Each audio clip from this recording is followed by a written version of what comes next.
KT Ramarao గారి కేసును high court ఏదైతే ఆయన పిటిషన్ వేసుకుందో క్వాష్ పిటిషన్ను హైకోర్టు తిరస్కరించింది. సో ఈ కేసులో అరెస్టు చేయొద్దంటూ పెట్టుకున్నటువంటి వినతిని కూడా దాదాపుగా రిజెక్ట్ చేసింది. అంటే దీంతో అంటే నిన్న మొన్నటి వరకు కేటీ రామారావు గారు ఏదైతే బొంకుకుంటూ వచ్చిండో కేసు హైకోర్టులో ఉంది, క్వాష్లో ఉంది, విచారణ ఏది తీర్పు వివరాలు రావాల్సినటువంటి అవకాశం ఉంది అని ఏవైతే బొంకుకుంటూ వచ్చిండో వాటన్నిటికి కూడా ఫుల్ స్టాప్ పడ్డది. ఇప్పుడు కేటీ రామారావు ముంగట్టున్నటువంటి ఆప్షన్స్ ఏంటి? ఈ ఆప్షన్స్లో కేటీ రామారావు గారు ఏ ఆప్షన్ని చూజ్ చేసుకుంటారు?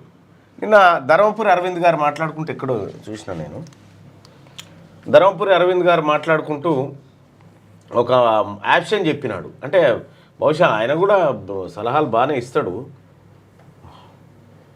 సలహాలు సూచనలు బాగానే ఇస్తుంటాడు ఆయన కూడా. ధర్మపురి అరవింద్ గారు మాట్లాడుకుంటూ వచ్చి కేటీ రామారావు గారు ఇక మీకు ఆప్షన్స్ పెద్దగా ఏం లేవు, మీకు ఉన్నటువంటి ఆప్షన్లు రైట్ అది అంటే కేటీ రామారావు ముందు ఉన్నటువంటి ఆప్షన్ తిహార్ జైలా చెంచల్గూడ జైలా.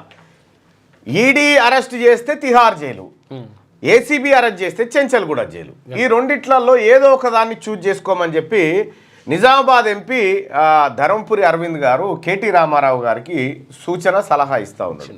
సో కేటీ రామారావు గారు ఏమంటున్నారంటే ఇంకా అయిపోయింది అప్పుడే, హైకోర్టు కాకపోతే సుప్రీంకోర్టు అని చెప్పి సుప్రీంకోర్టులో కూడా హైకోర్టు తీర్పును సవాల్ చేస్తూ క్వాష్ పిటిషన్ వేయడం జరిగింది. ఏసీబీ తనపై పెట్టినటువంటి ఎఫ్ఐఆర్ను రద్దు చేయాలంటూ క్వాష్ పిటిషన్ సుప్రీంకోర్టులో దాఖలు చేయడం జరిగింది. సుప్రీంకోర్టులో ఇవాళ రేపో అది బెంచ్ మీదకి వస్తుంది, విచారణ జరుగుతుంది. మళ్ళీ విచారణకు రావాల్సిందిగా కోర్టు ఏది మన 9వ తారీఖు విచారణ రావాల్సిందిగా, అంటే రేపే విచారణ, రేపు విచారణకు రావాల్సిందిగా యాంటీ కరప్షన్ బ్యూరో మళ్ళీ నోటీసులు జారీ చేసింది. మరి ఈ నోటీసులు జారీ చేస్తే ఈ నోటీసులకు ఆ నోటీసుల్లో కూడా తమరొక్కరే రావాలని చెప్పి క్లియర్గా చెప్పినట్టుగా తెలిసింది. మళ్ళీ ఈసారి ఏ తొందిరాట కట్టబోతా ఉన్నాడు. విషయం ఏంటంటే కేటీ రామారావు మాట్లాడుతుంటే నవ్వొస్తుంది చూసి. కేటీ రామారావు కారులో బయలుదేరితే ఆనందపడ్డాడట, వెనకాల జడ్జి అడ్వకేట్ను చూడంగానే రేవంత్ రెడ్డి గారు భయపడ్డాడట.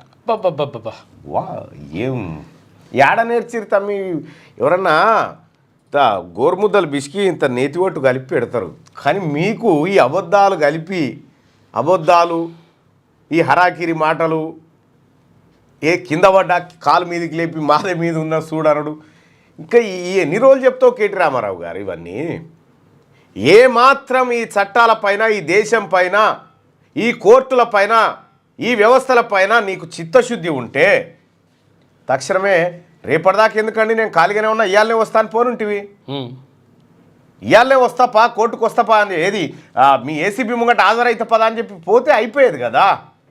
దొంగది కాదు దొడ్లేకి రాదన్నట్టుగా కేటీ రామారావు వ్యవహారం.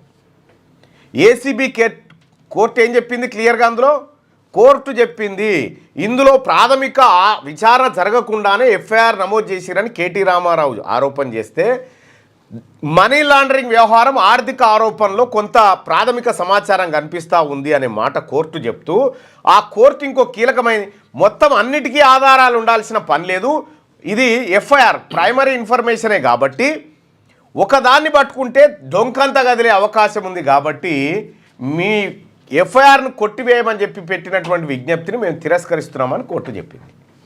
ఇక దాని తర్వాత కేటీ రామారావు వెంటనే ప్రెస్ మీట్ పెట్టి ఏదో అయిపోయింది అన్నట్టుగా పక్కకు ఎవరు ప్రశాంత్ గారు, వేముల ప్రశాంత్ గారు, జగదీశ్వర్ రెడ్డి గారు ఇద్దరు బల్మీకి నవ్వాలే కదా, మరి జోక్ చేసినప్పుడు నవ్వాలే కదా, ఆ నవ్వు కూడా పూర్తిగా నవ్వుతలేరు అని నవ్వుతారు. నవ్వుతో పరిచయం నవ్వకపోతే పరిచయం అదొకటి. మళ్ళీ ఇప్పుడు ఆయన జోక్ చేసినప్పుడు నవ్వాలి, ఆయన బాధపడ్డప్పుడు సీరియస్ గా పెట్టాలి. వీళ్ళ పాత్ర ఎంతసేపు కేటీ రామారావు ముఖ కదలికలు సీరియస్ గా ఉన్నప్పుడు వీళ్ళు ఇట్లా పెట్టాలి, కేటీ రామారావు గారు నవ్వుతున్నప్పుడు వీళ్ళు అంతకంటే ఎక్కువ నవ్వాలి.